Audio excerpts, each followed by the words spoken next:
రంగు రంగుల సీరలు రింగు రింగుల కురులు నీ అందమెవరి పాలమ్మో రాయే రామలక్ష్మి నాదానివైతే బాగుండే పిల్ల రామలక్ష్మి ఏతులెందుకు గడుతావా జేబులలేవు గవ్వలు ఏమి పెట్టి సాదుతావో చక్కగా చెప్పువో పిల్లగా సమ్మతమైతే వస్తారో చక్కగా చెప్పువో పిల్లగా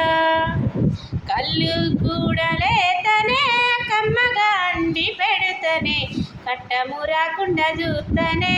రాయే రామలక్ష్మి నాదానివైతే బాగుంటే పిల్ల రామలక్ష్మి చేతికి గాజులు తెత్తవా చెవులకు దుద్దులు పెడతావా గట్లయితే చెప్పువో పిల్లగా గమ్మున వద్ద నీ దరికో గట్లయితే చెప్పువో పిల్లగా